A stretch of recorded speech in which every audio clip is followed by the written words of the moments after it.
Good evening, everyone, and welcome to the revival of the Indie Film Network.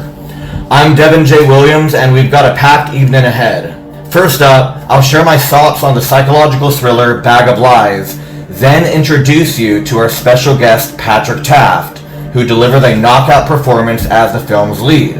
At 9:30, Patrick joins us live to take us behind the scenes, and we'll wrap up around 10:30. So let's jump in. Bag of Lies is that rare indie gem that grabs you by the throat and doesn't let go. Director David Andrew James starts us off in familiar territory. A loving couple facing hardship before plunging us into a psychological rabbit hole that left me genuinely unsettled. The film poses a deceptively simple question. What would you do for someone you love? The answer, through Patrick Taft's gut-wrenching portrayal of Matt, is both beautiful and horrifying. What struck me most about Patrick's performance is the precision of Matt's unraveling. There's no scenery chewing here, just the methodical dismantling of a man's grip on reality. Around the 15-minute mark, when Matt first hears his wife's voice when she isn't present, the film shifts gears. You can feel the floor dropping out from under you. Those moments had me leaning forward, trying to piece together what was real and what wasn't. I found myself increasingly paranoid alongside Matt, questioning everything I was seeing. That scene around the 34-minute mark with the head in the box completely threw me off guard. The golf balls used as weapons to torment him, the mysterious figures appearing in doorways, all building the sense that reality itself can't be trusted. The film's tonal evolution is masterful. We start in Stephen King territory, the ordinary colliding with the inexplicable.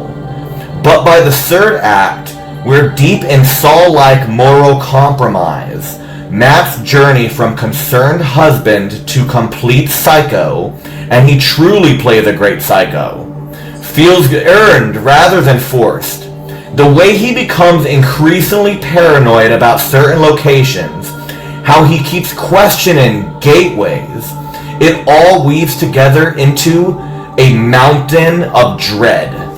What fascinates me is how the film explores the way love blinds us to reality. Matt's character is grounded in not wanting to see his wife suffer, so he takes matters into his own hands, opening doors that should have remained shut. His hope, that most human of emotions, is what sends him over the edge to trust what he shouldn't have trusted. That ending with the scotch and the clink of glasses, absolutely chilling.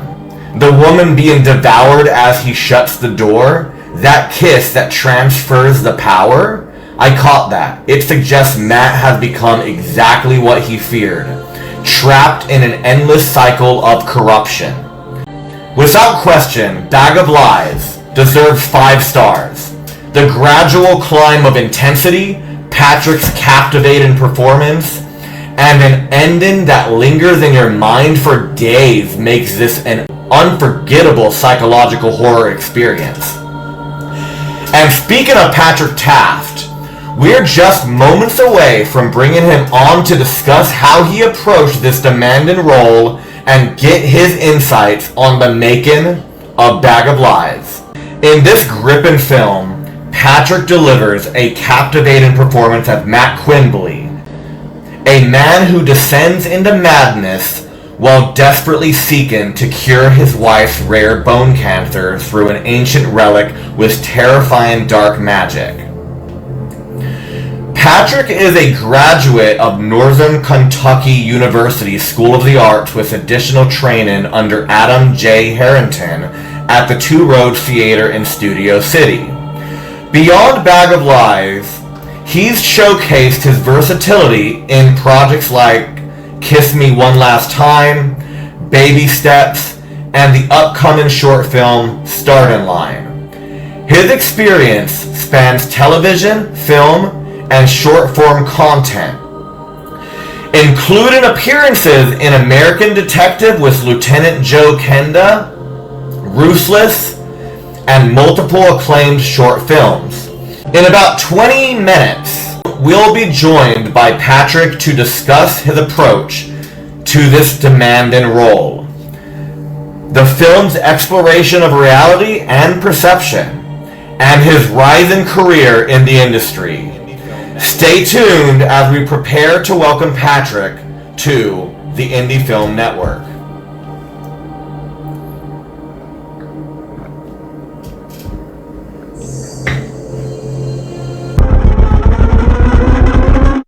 So how are we feeling today, Claire?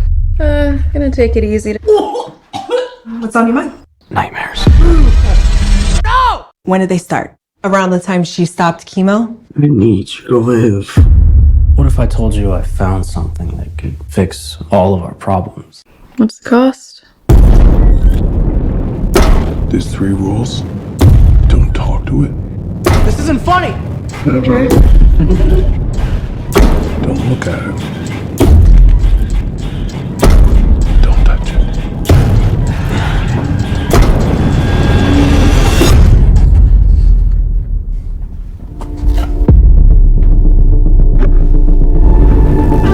Hey!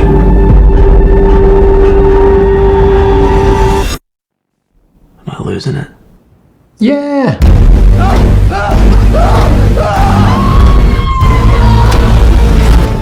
How's Claire? We've been pursuing an alternative method.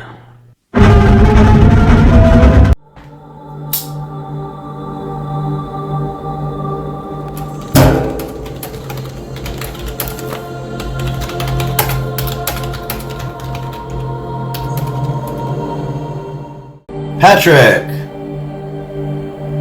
Can you hear me? Devon, what's up, man? Yeah, can you hear me? Oh yeah, perfect. Awesome. Alright, Okay, cool. good. I wasn't sure how good these are not the best little microphones, but No, it sounds like they're good enough. So. You're good, man. You are good, I promise. This is awesome. Awesome. I'm so excited to have you on as my first guest. Yeah, dude, I'm excited. It's been a few years. I think we both have a little more impressive beards now, so. Yeah, well, I need to trim this one up. But Yeah, me too. It's uncomfortable, but I don't know. I'm proud of it. I couldn't do this 4 or 5 years ago. that's true. This was so good to have in the winter. Oh yeah. Yeah, wintertime it's nice, but then you're the hair and you got the itchy Right. face and whatnot. Great. I'm gonna make sure that there's no issues or any feedback or echoes on anybody else's end real quick. How have you been? Yeah, dude. I mean, I'm in LA now. Moved here in March of 21. Okay.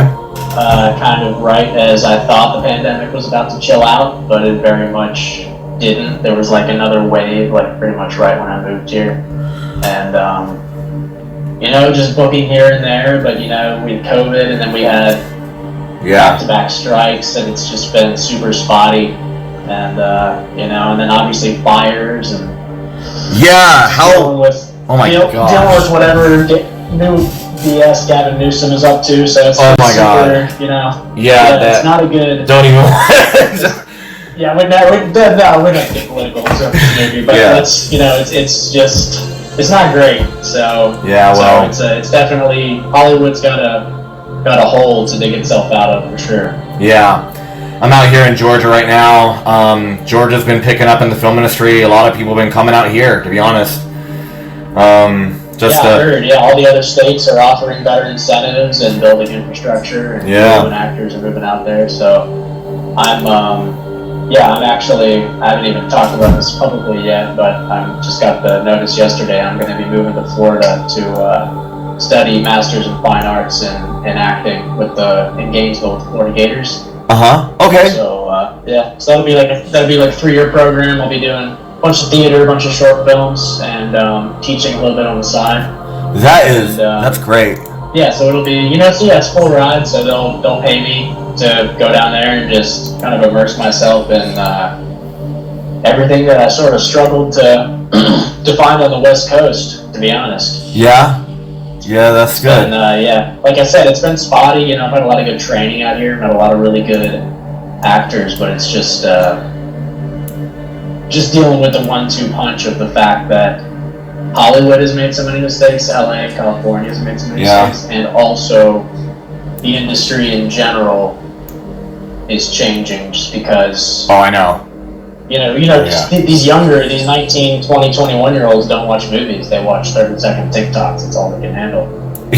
So they got to figure that out too. Yeah. It's just a different. And there's a really big landscape's changing. Yeah. It's crazy because of the AI landscapes is starting to get really big on that. A lot of companies are coming out with that, and I know that's going to affect a lot of people.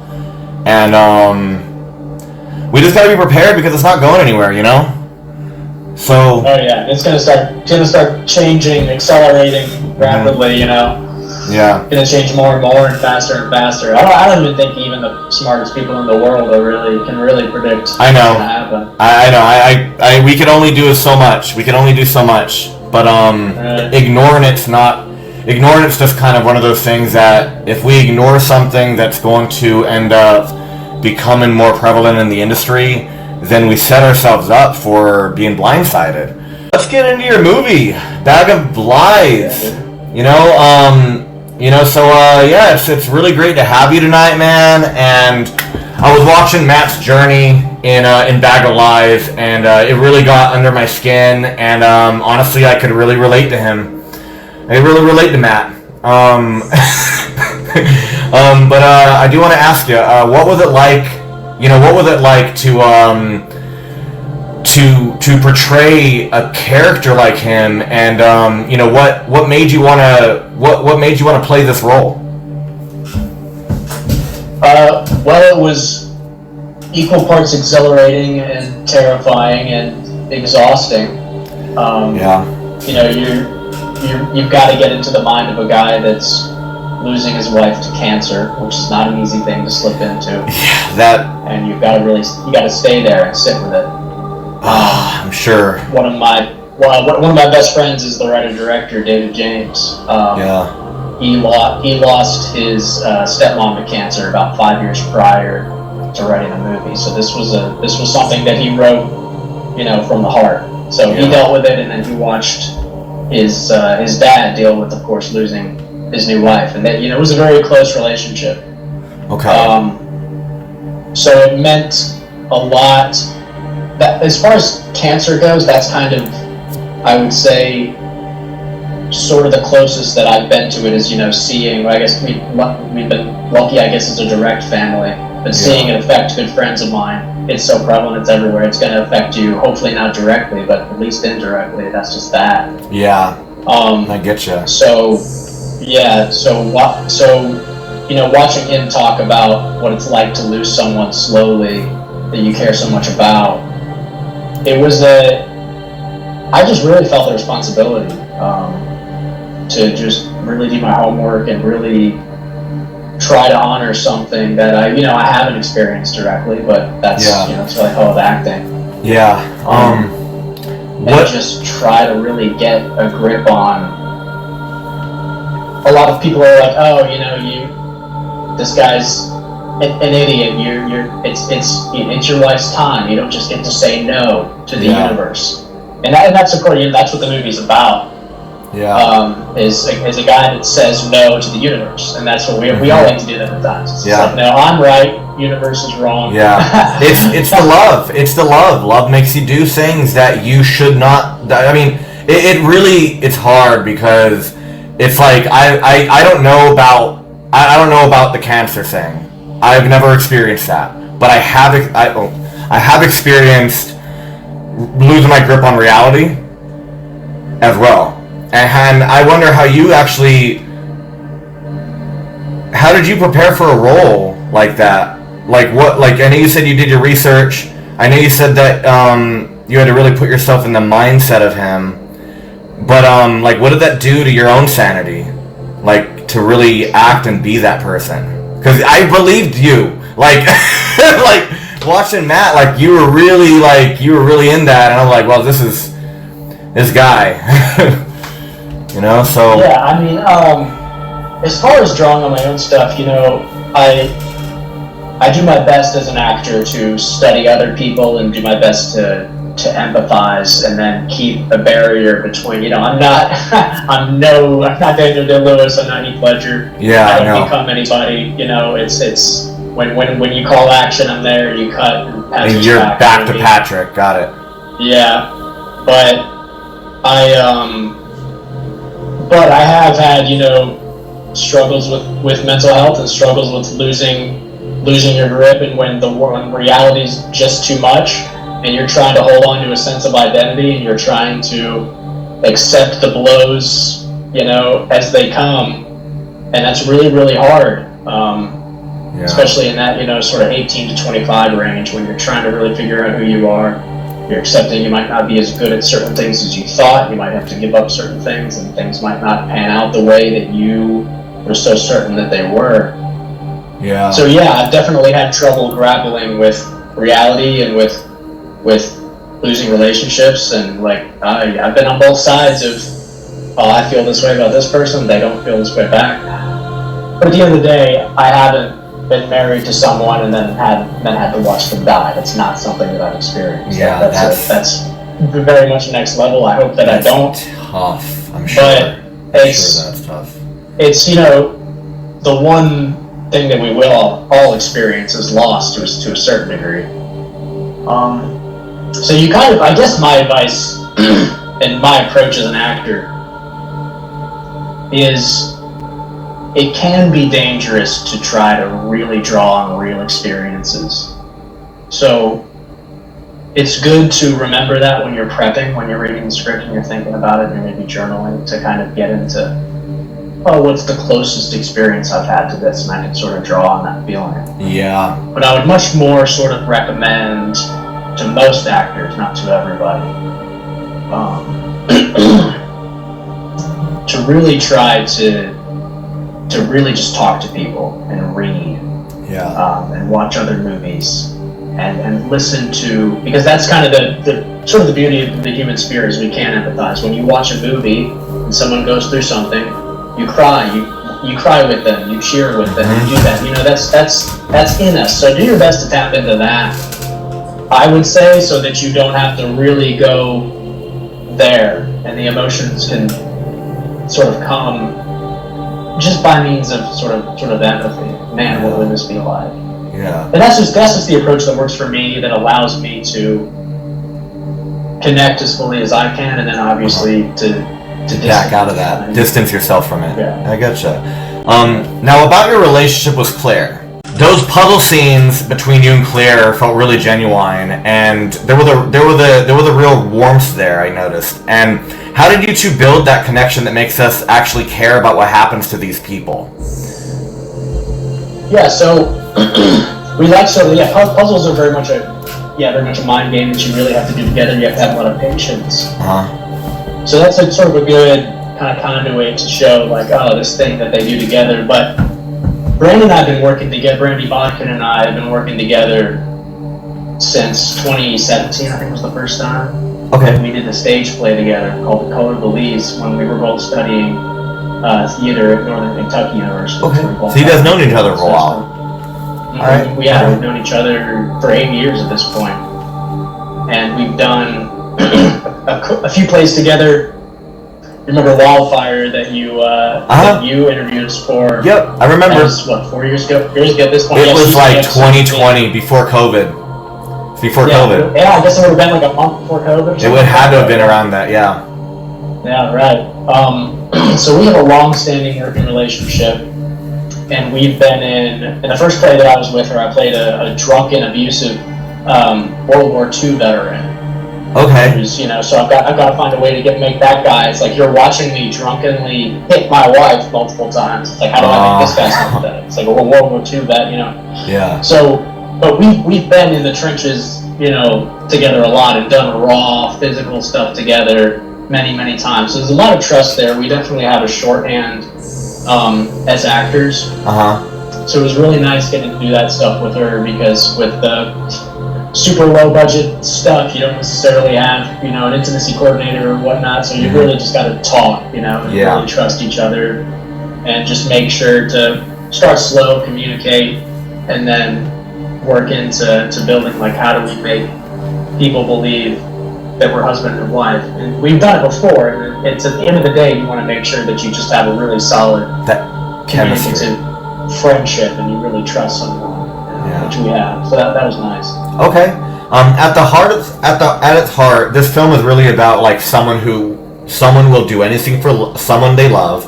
And did any part of Matt's desperate journey hit close to home for you personally? Yeah, I mean, you know, I would say really just losing, just really good relationships. Just, I've been in love twice, and that was tough. And I had to say goodbye eventually because it just didn't. We just sort of grew apart, and that was that, and that's life. So that definitely hit home in that regard. But also, I would say it kind of hit, just coming from a broken family. My parents divorced when I was 10, so seeing the family unit come together, and you've got that home base, Yeah. And then it's gone pretty much overnight, and it's just like, hang on. We were a team, and now that's gone. And so, like I said, that doesn't in any way compare to losing someone to cancer. Yeah. But at the end of the day, loss is loss. You can't minimize your own experiences, though. You really can't. Right. It's like, cause I understand. Right. Sorry, I was just saying, like, that can, and the reverberations of that, of not really having that home base. My parents were very involved, and it's not as though it's not as though either one of them abandoned us.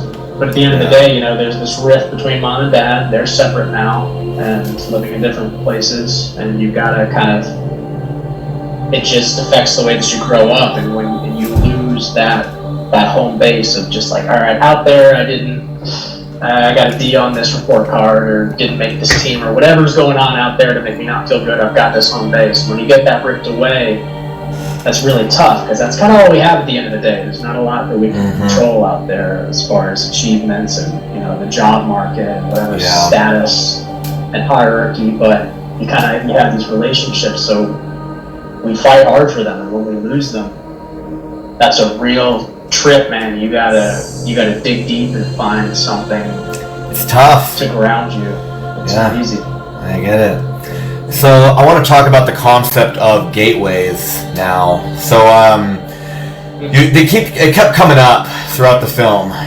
Did you guys have deep conversations about what these portals actually represent, or was it left intentionally mysterious? Are you talking about her just so weed? I noticed the gate. Well, I noticed the gateway was almost like it almost meant two things, because there was the weed. But then there was also the gateways that were being opened. Was that intentional, or what do you have to say about the gateways situation? You're the first person to bring that up to me and make me look at it in that way. It kind of sort of represented, as far as the smoking weed in and of itself, just represented her accepting the afterlife of Matt. I'm leaving you in this life and moving on, so I'm going to smoke weed because it makes me happy in my last few weeks of life. Yeah. And he was just like, you can't do that. You have lung cancer, you might live, where she had long since accepted. But also, I guess, it's a really interesting way of looking at it, which is that it sort of opens up this, which is what the movie's about, opening up this supernatural gateway that you can't close whether you want to or not. Making deals. And the idea making of deals. Her, and you're gonna get, and in a sense, you get what you want, but it's not really what you want. And the universe does that to us all the time, man. That job you're so sure that you want. It's like that thing you're so sure that you want. Sometimes you don't get it, and it's devastating. Sometimes you do get it, and it's devastating. It's like that genie. Realize, oh my God. Yeah. The genie where you wish and you get what you want, but they're the cost. And because that's been a very popular concept. I really like that.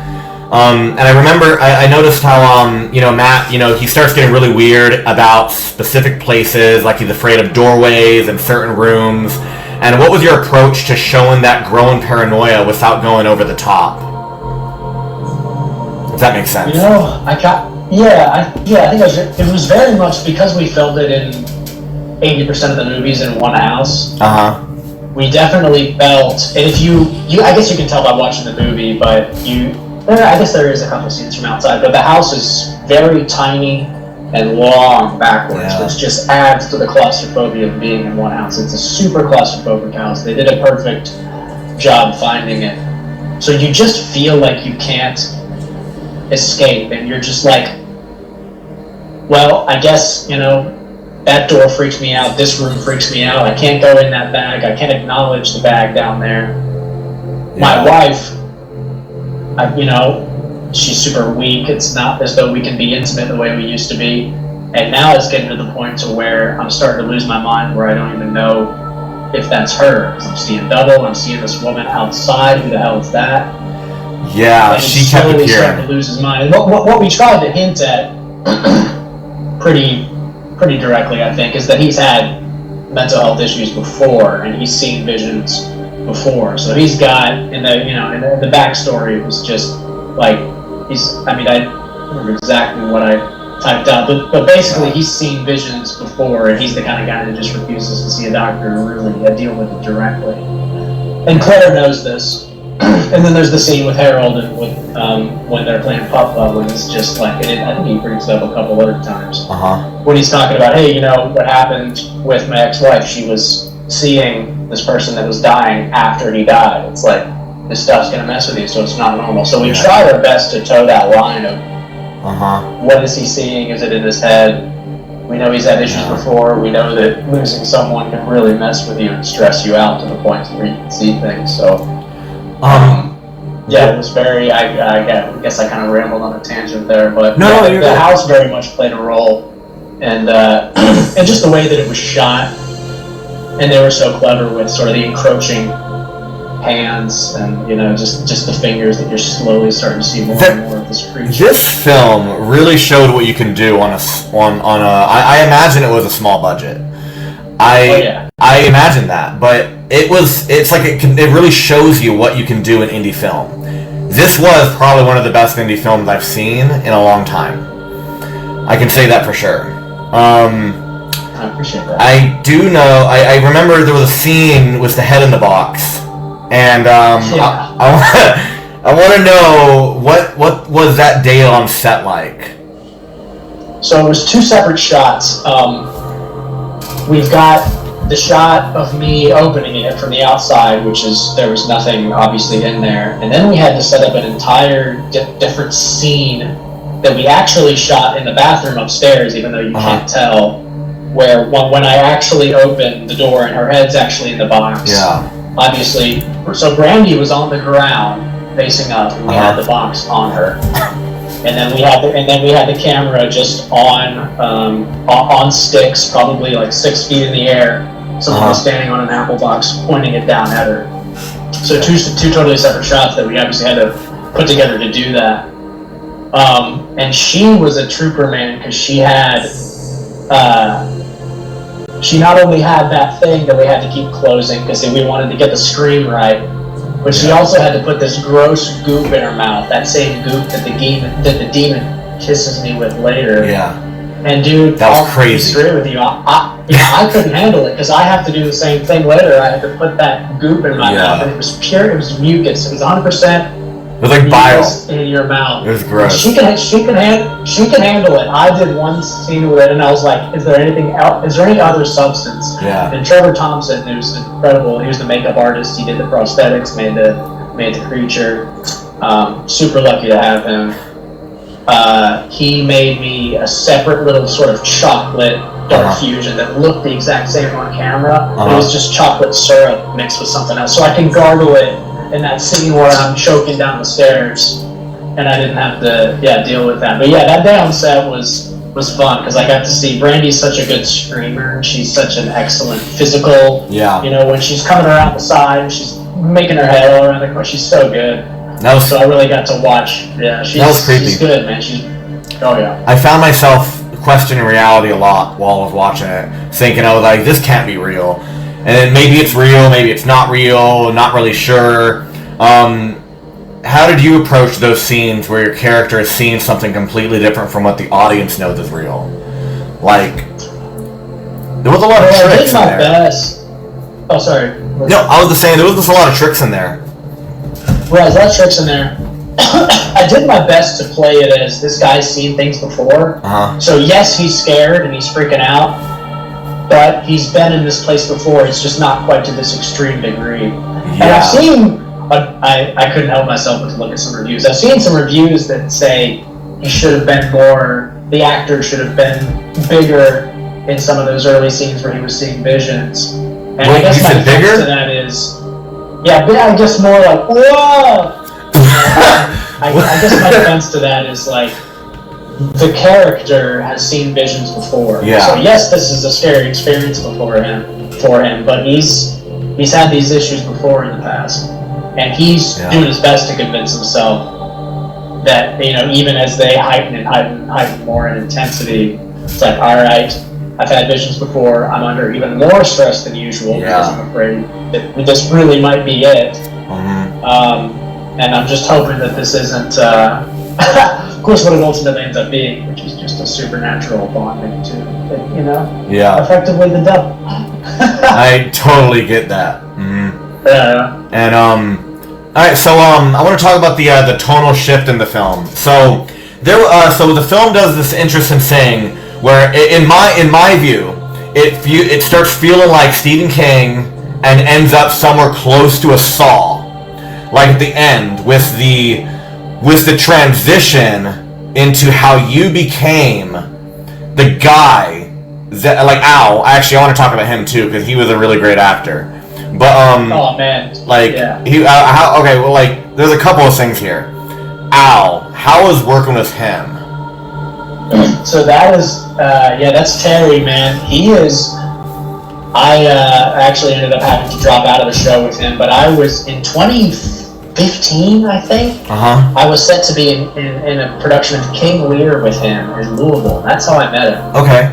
I ended up having to drop out of the show with like scheduling, or like it sucked. Didn't get to be a part of it, but I got to see how good he was. Yeah. And then so he auditioned to this.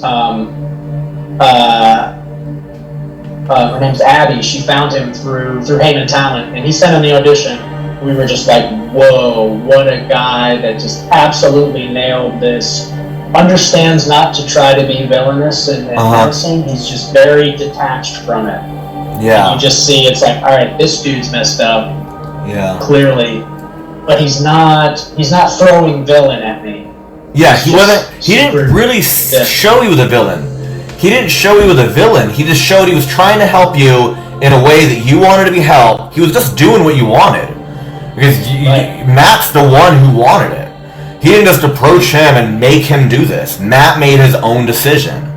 That's what really was, I just recognize, and like, well, at the end, I noticed how Matt became the guy.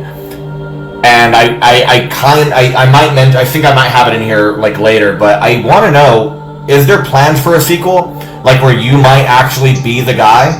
Because that would be awesome. Yes, it's already written, man. It's already written. It's a really good script. Yeah, David wrote it with Joe and Nick already.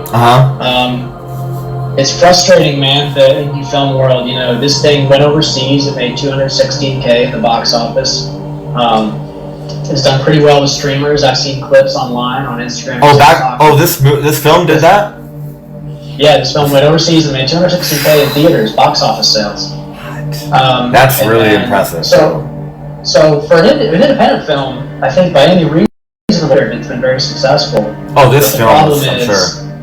It's very hard. Like I would say at this point, all together with DVD and streaming, it's probably made upwards of $500,000. Congratulations, bro.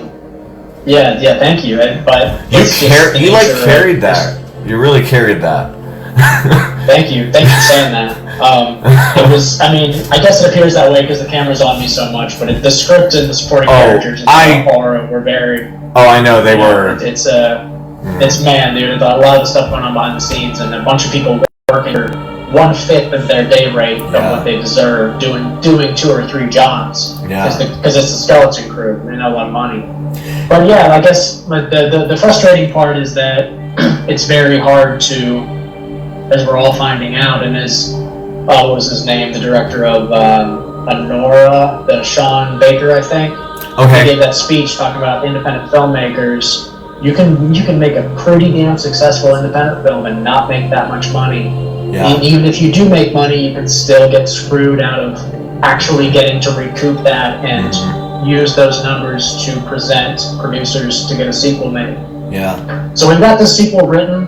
We've got these numbers to show people, but nothing going so far. I don't think Epic wants to make a sequel, so we would have to go with someone else. Okay. And it's just. But you already read. So yeah, it's written already, though. Yeah.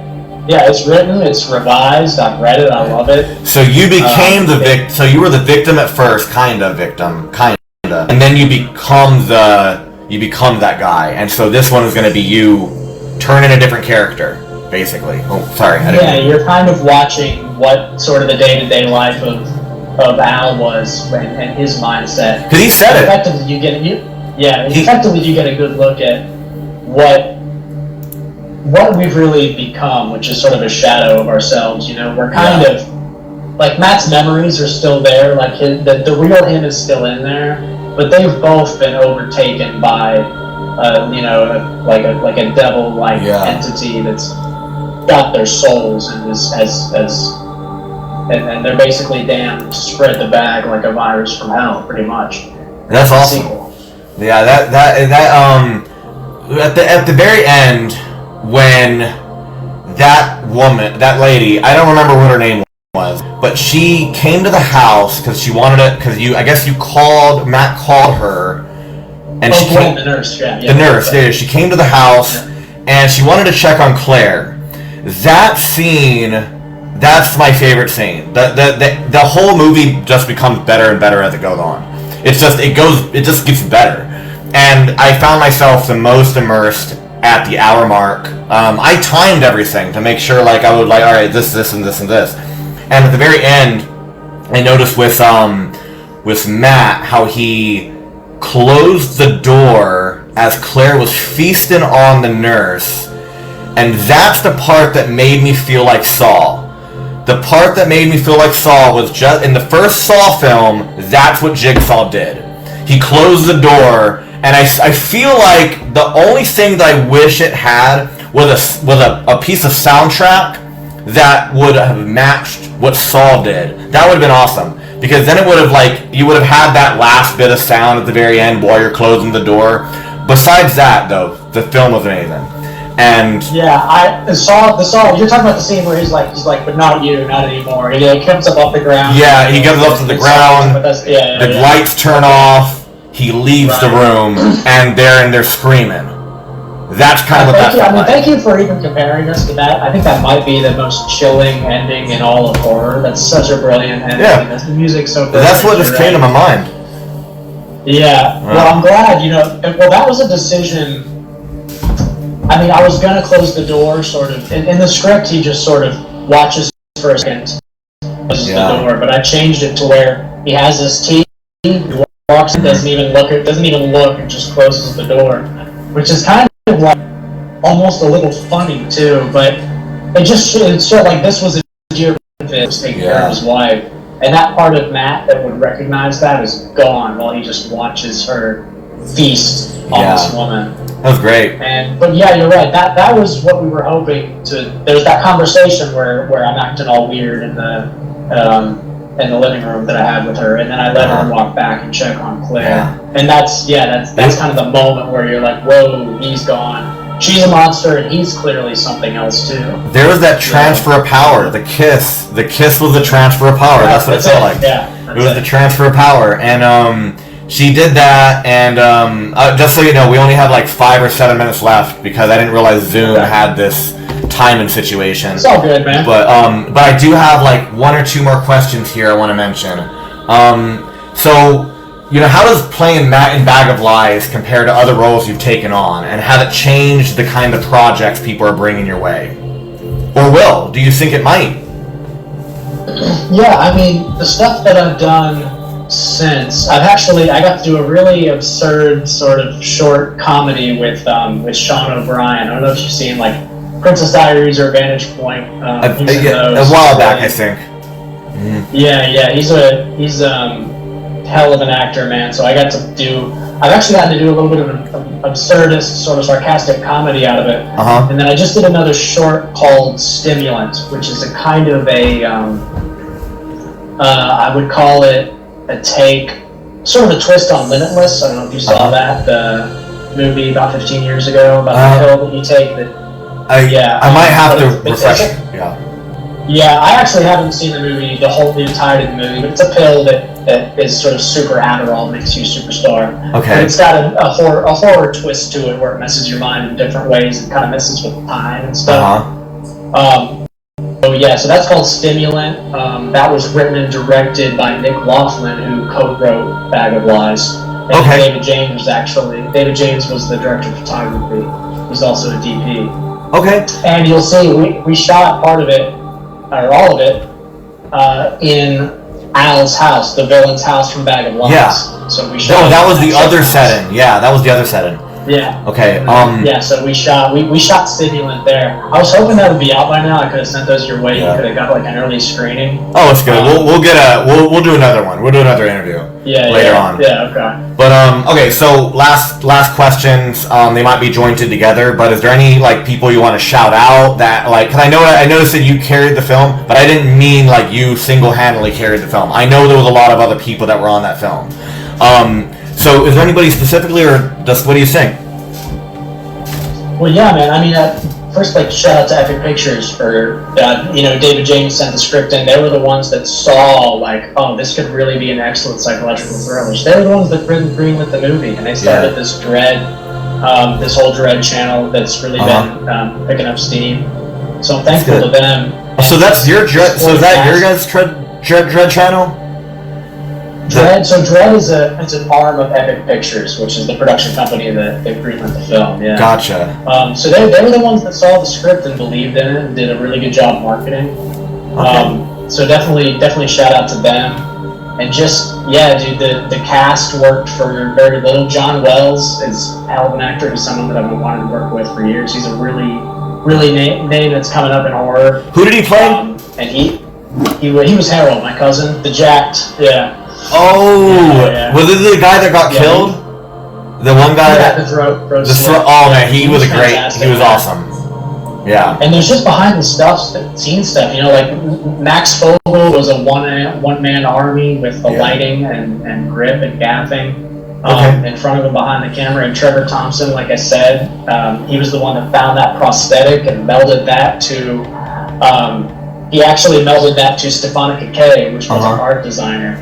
She was the one that went to that put that on and played the zombie version of Claire. That was awesome. That was great. So dude, there's so much that goes on behind the scenes with indie film. You got people doing 5 jobs at the same time, and they're you got assistant directors, Jake Heineke and Tori McDevitt, that are making sure everything runs smoothly, so that everyone can just do their job. And it's such a sprint to the finish. It's such an insane test of focus and grit. Yeah. And you can't let it control. You can't let anything take over. Then you gotta stay focused. Stay focused and just do your job. It's so fun. It's so rewarding. And to see the movie come out, people like it. It's like it's an honor, man. It was an honor to be a part of. That's great. Yeah, I'm looking to get into more film again. I mean, hence why I started this back up. But yeah, dude.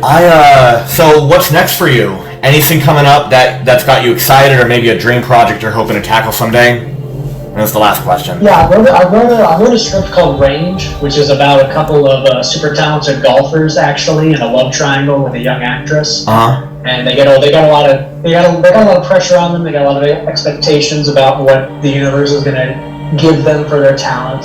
Yeah. Things don't work out. There's a lot of it. It just gets messy. And they kind of come back to what we all come back to at the end of the day, which is relationships. So I wrote that, really hoping to star in it in the next couple of years.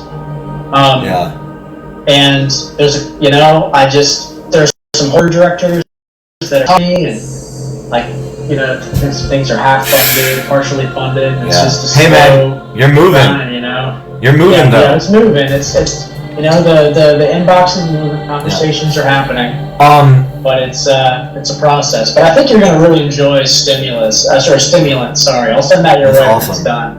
It'll be done pretty soon. That is amazing, man. And if you need any help on any of these horror projects or anything, you hit me up. I'm willing to just help you out. Just if you need anything, I'm just trying to. I appreciate that, man. Trying to get into the industry, Just I've learned a lot over the years. Let's just say I've learned a lot over the years. Just give me a holler, man. It was. Yeah, man, we'll do. I appreciate this interview, dude. Keep this network up. This is great. Mm-hmm. Let's keep it up, and I'll let you know. Yeah, when those movies drop, I'll send them your way. Well, thanks, man. Thanks for coming on the show, and we'll chat again soon. Okay. Absolutely, dude. You take it easy, man. Thanks. You too, bro. All right, peace. All right. I can't thank Patrick enough for sharing his success tonight. This conversation has been incredibly insightful, and getting to hear about his process and the making of Bag of Lies, it just adds another layer to what's already a fascinating film. And conversations like this are exactly why we're reviving the Indie Film Network. There's so much incredible talent out there making thought-provoking, boundary-pushing films that deserve attention. And our goal is to build a community where filmmakers, actors, writers, and crew can connect and showcase work that might otherwise fly under the radar.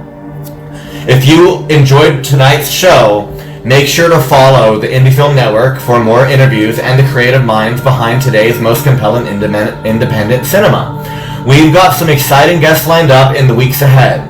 And I want to thank everybody so much for watching, and we'll catch you next time on the Indie Film Network.